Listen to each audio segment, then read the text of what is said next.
It's easy to judge a man when you've forgotten the war you both survived. Let us know in the comments section below if you've ever witnessed someone being underestimated. And don't forget to subscribe to hear more powerful stories from our veterans. He didn't look homeless. That's what unsettled Judge Kenneth Mallory the most. No shopping cart, no tangled beard, no frayed jacket slung over his shoulders like so many others he'd seen walk into his courtroom with the same tired shuffle. No, this man stood too straight for that, held his silence too well, watched too carefully. He was seated alone on the defendant's bench, hands folded neatly in his lap, eyes forward. There was a military precision to him that Kenneth recognized but hadn't yet placed. His docket sheet said Albert Ballester, age 65, offense, trespassing, location, public war memorial, found asleep. Kenneth rolled his eyes. Another self-righteous vet with a martyr complex, he thought. They all came through here eventually. The system let them fall through the cracks, then expected judges like him to pretend the courtroom was a soup kitchen. He wasn't here to coddle. He was here to restore order. The bailiff called the room to silence. All rise for the Honorable Judge Kenneth Mallory. Kenneth stepped in, robes flowing behind him, and took his place behind the bench. The courtroom settled into an obedient hush. He scanned the file again, annoyed. He didn't like that the man had chosen to sleep at a war memorial. It felt performative, like a stunt, a headline grab. Or worse, some misguided plea for sympathy. The judge tapped his gavel once, sharply. Case number 1182, Mr. Albert Ballester, accused of trespassing and vagrancy on government property. How do you plead? Albert stood slowly. No visible limp, but his movements were deliberate. He didn't speak right away. I don't plead anything, Your Honor. I was resting my legs, that's all. His voice was calm, level, no trembling, no desperation. Kenneth leaned back in his chair, unimpressed. Resting your legs? You were found asleep under the memorial arch with 2 blankets and a makeshift pillow. That's not resting. That's squatting. Albert didn't flinch. It's public ground. I wasn't harming anyone. Kenneth's jaw tightened. You were harming decorum, Mr. Ballester. That memorial is not your personal bedroom. It's a place for honor, for remembrance, not a mattress for the down and out. The courtroom stayed silent, save for the scratching of a court reporter's pen. Albert's eyes locked on Kenneth's, unblinking. I served for that memorial, Judge. I bled for it. The names etched on that wall, I knew some of them, shared meals with them, dug holes in the desert beside them. A faint murmur rippled through the room. Someone in the back shifted uncomfortably. Kenneth's face darkened. It wasn't defiance that angered him. It was the quiet dignity in the man's tone, the kind that made others look bad by comparison. I don't doubt your service, Kenneth replied, voice clipped. But this courtroom doesn't operate on sentiment. You're charged with violating the municipal code. Unless you have a legal defense, I suggest you save the eulogies. Albert gave the faintest of nods and sat back down. Kenneth scanned the courtroom, irritated that even the bailiff seemed uncomfortable. That's when the door creaked open. A tall figure in civilian clothes entered, navy suit, silver tie, an air of quiet command trailing him like a shadow. Every law clerk in the room straightened. A hushed voice murmured the name, Chief Justice Alan Brenner. Kenneth blinked, startled. Why was the state's Chief Justice walking into his municipal courtroom unannounced? Brenner said nothing, simply took a seat in the back. His eyes immediately locked on Albert. And for the first time all morning, Albert's posture shifted. Not stiffened, softened. Recognition bloomed in his face like a scar reopening. Kenneth coughed once, trying to regain his authority. Well, if there are no further arguments, I'm prepared to make a ruling. Your Honor, came a voice from the back. Brenner stood. With all due respect, I'd like a moment to address the court on this case. As Chief Justice of this state, I believe I have standing. Kenneth's pulse thudded. He swallowed hard, then gestured stiffly. "The court recognizes Chief Justice Brenner." The room held its collective breath. Brenner walked with quiet gravity, his footsteps deliberate, his eyes never leaving Albert's. He reached the front, paused, and turned to the courtroom. "This man," he began, voice carrying not with force but with weight, "this man is Sergeant Albert Ballester. He was the logistics backbone for our unit in Afghanistan. He kept us supplied through winter raids and roadside bombings. When the rest of us collapsed under fear, he kept moving." Kenneth felt a chill creep up his spine. "He's not just a veteran," Brenner continued. "He's a reason I came back in one piece. The food I ate, the comms I used, the evac orders that saved 3 of our men, all passed through his hands." Albert kept his eyes down as if unwilling to draw the moment out. Brenner turned to Kenneth now. "And I'll ask this court, not as Chief Justice, but as someone who owes his life to the man you see before you, what message are we sending when we treat the protectors of our democracy as its disgrace?" Silence. No one moved. Even Kenneth's hands had stopped fidgeting. He wanted to say something, reclaim the space, but all he could do was stare at Albert, this weathered, unshakable figure who had said nothing about who he was, who hadn't tried to leverage his past or flash his medals. He just was. And suddenly Kenneth felt very small behind the bench. The court recessed for 10 minutes, but the silence that followed Brenner's statement stretched longer than any gavel strike. People whispered, unsure of the line between scandal and awe. Even the court stenographer set her hands in her lap, stunned, blinking toward the defendant's chair like she had just seen history rewritten before her. Albert hadn't moved. He sat in the same quiet poise, elbows on his knees, hands folded, only his eyes betrayed something deeper now. Not embarrassment, not pride, something heavier. Like he was reliving a memory not in his head, but in his bones. The bailiff returned with 2 styrofoam cups of coffee. Without a word, he placed one in front of Albert. A silent apology. Kenneth Mallory remained in his chambers, gripping the edges of the sink in the private bathroom, staring at his reflection with unfiltered discomfort. The man who'd marched into that courtroom with the moral certainty of a hammer now looked like he didn't know what he'd struck. He remembered Afghanistan, too. Only briefly, only from behind a desk. But the name Ballester had buzzed somewhere in the back of his mind since the docket first landed on his bench that morning. Now it clanged like a fire bell. He looked down at his hands, pale knuckles, veins pressing against skin. If Brenner hadn't come in, he'd have sentenced that man to 45 days, or maybe tossed him into a shelter with a court-ordered therapy slip. Something to make it all look procedural, efficient, and completely blind. He was supposed to be blind. Justice was supposed to wear a blindfold. But Kenneth knew now he hadn't been blind. He'd been looking away. Outside, the bailiff called court back into session. The audience filtered in quietly, subdued now, the kind of quiet that follows not just reverence, but the dawning realization that something sacred had nearly been trampled. Kenneth entered slower this time. He didn't announce his return with posture or presence. His robe felt heavier, and for the first time in years he saw the bench not as a throne but a table, with obligations piled on top. Albert stood again when prompted. His eyes met Kenneth's, steady, unmoved.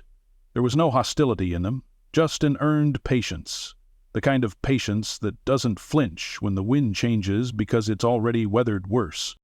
Kenneth cleared his throat. "Mr. Ballester," he began, more quietly than expected, "you are before this court on charges of trespassing and unlawful lodging on public property. Under normal circumstances, this would require a fine or temporary incarceration." He paused, then looked toward Brenner, seated beside the clerk now, arms crossed over his chest, waiting. "But these are not normal circumstances," Kenneth continued, "and I owe this court and this defendant a moment of transparency." Albert raised an eyebrow slightly, just enough to show he was listening. "I've never served," Kenneth admitted. "I come from a family that's proud of civic duty, judges, city attorneys, a couple of law professors, but not one of us wore a uniform, and I've built a career on the rule of law, on the notion that fairness is found in the consistent application of our codes." He shifted in his seat, gazed down now. "But fairness isn't always found in rigidity. Sometimes fairness requires looking at the person behind the statute." He folded his hands atop the bench. "This court has no intention of pursuing charges against Sergeant Albert Ballester."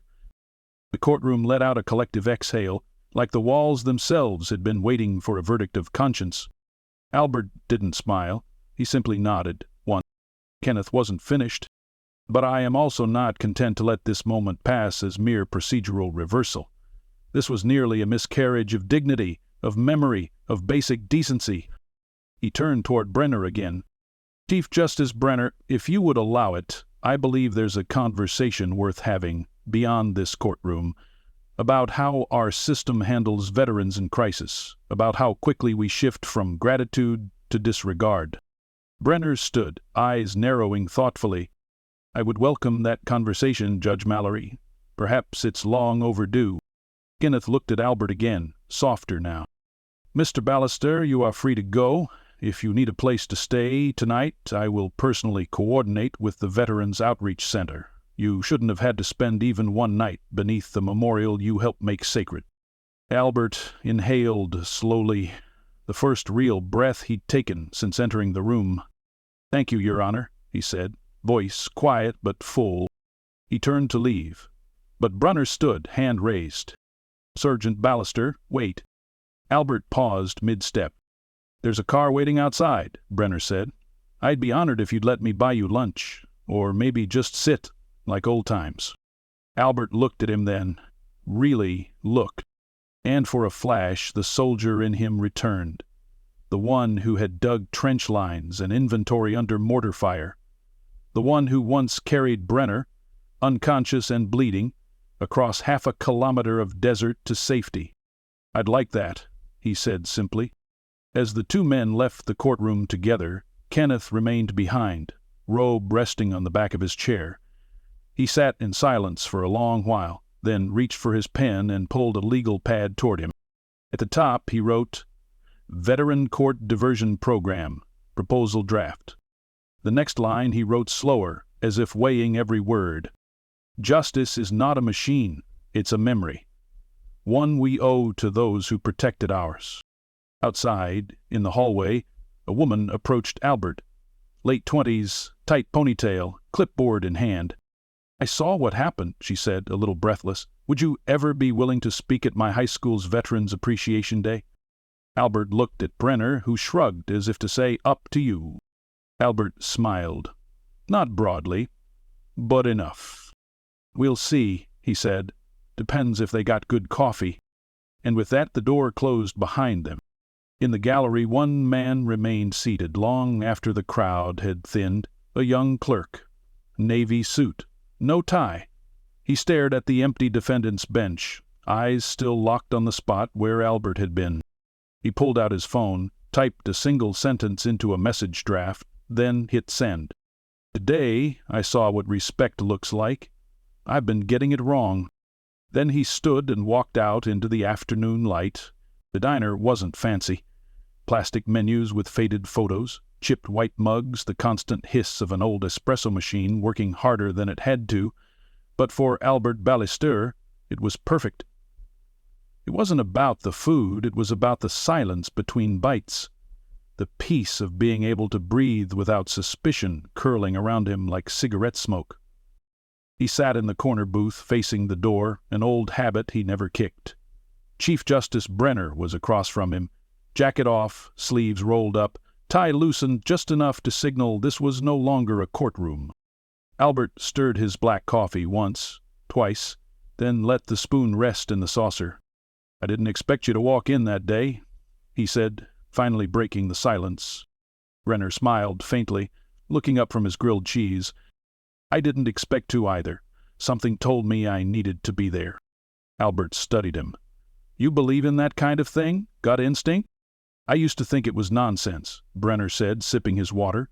"But then again, You ever wonder how many lives we saved because someone felt off about a checkpoint or a convoy route? Albert's eyes didn't move. Every day, they both fell quiet again. Outside, the city moved in its usual blur. Lawyers, buses, construction crews, kids skipping school. But inside that booth, the world had shrunk down to 2 men and 100 unspoken memories. You ever think about those we left behind? Brenner asked. Albert's face didn't change, but his hand tensed just slightly on the mug. Every night. There wasn't any performance in his answer, no dramatic pause. It was just fact, like naming a bone that still ached when the air got cold. I've tried to forget some of it, Brenner admitted, leaning back. But the war, it's a stubborn ghost. It doesn't let you go. Albert shook his head slowly. No, but I think it does let you choose how you carry it. Brenner looked surprised at the wisdom, but Albert didn't elaborate. He never did. The waitress came by and topped off their coffee. Neither of them noticed. I've been working on something, Brenner said after a moment.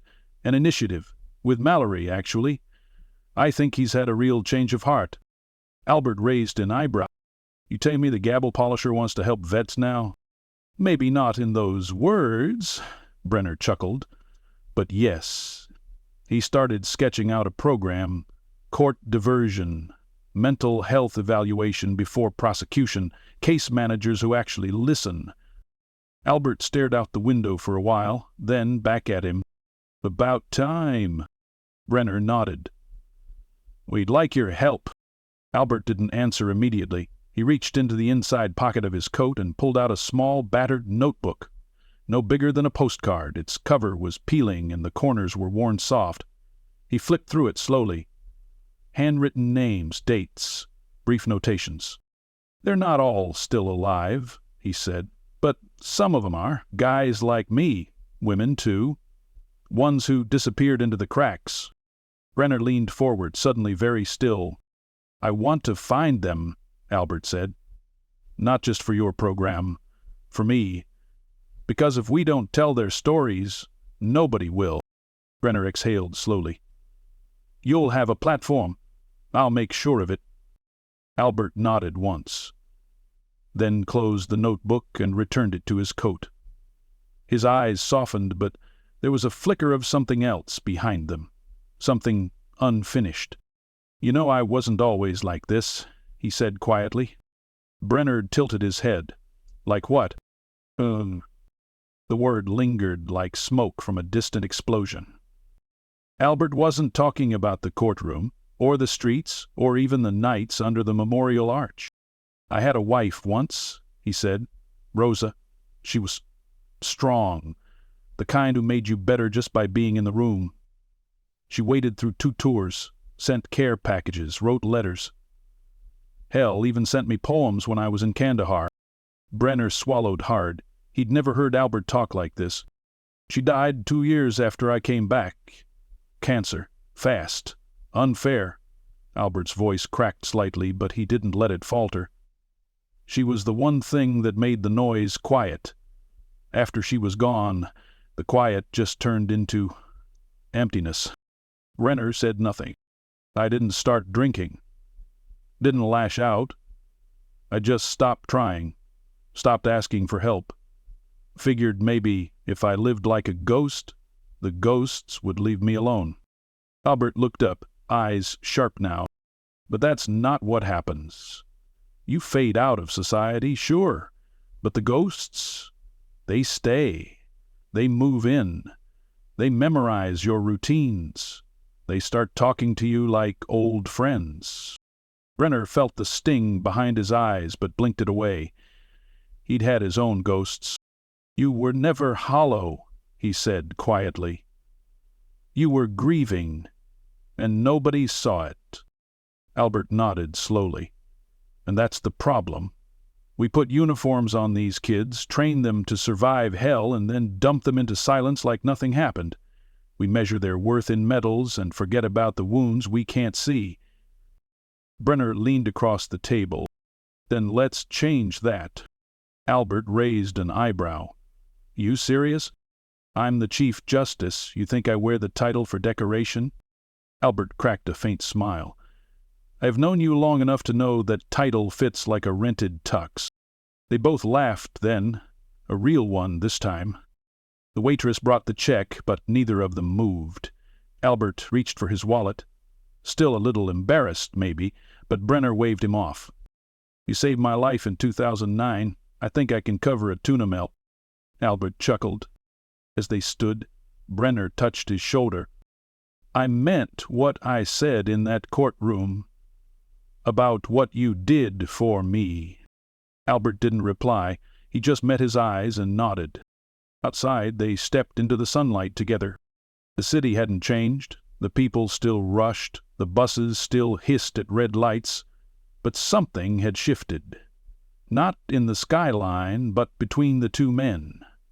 One had carried the law. The other had carried the burden of being forgotten by it. Now, together, they walked toward something new. Not redemption, not pity, something better. Recognition. The community center was never meant to be anything special. Old bricks, flickering lights, the faint smell of linoleum polish and donated coffee. But on that Friday morning, the room transformed into something sacred. Folding chairs lined the walls. A podium stood center stage. And beneath the buzzing lights, veterans sat shoulder to shoulder, some in faded caps, others in pressed jackets they hadn't worn in years.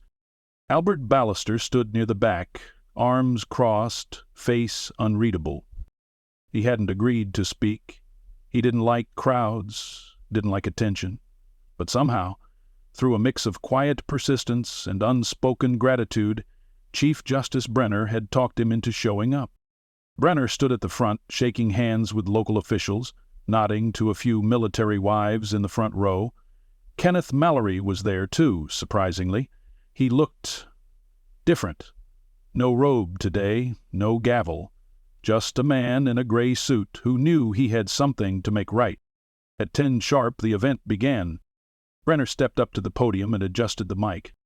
"Thank you all for being here," he began. "This morning is about recognition, not just for service, but for silence, for the sacrifices that don't fit into parades, for the names we forget because they're not etched on marble, but on worn dog tags and frayed discharge papers." He looked at the room, then directly at Albert. "Today we begin a new program in this city, one where veterans, especially those struggling with homelessness or trauma, are not treated as statistics, but as warriors still carrying burdens most of us never knew. The Veteran Accountability and Restoration Tribunal, or VR, isn't just a court diversion program, it's a promise."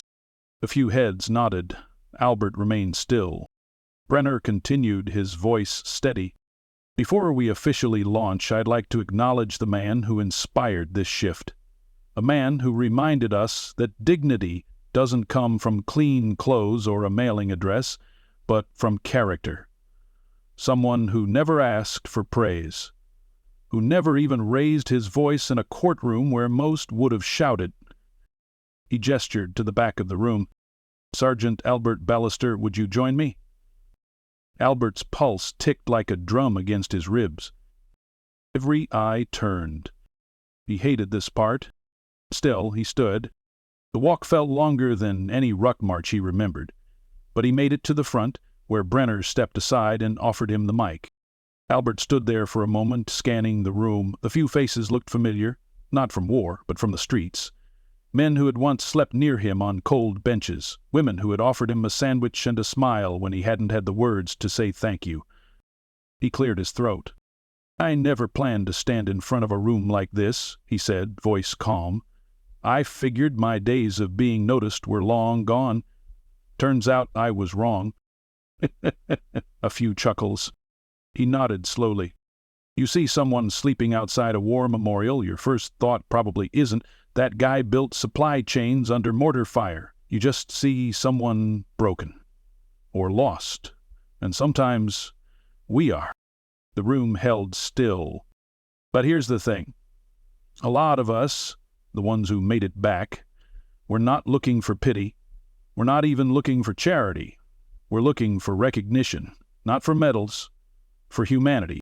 He paused, eyes drifting to Judge Mallory, who lowered his gaze humbly.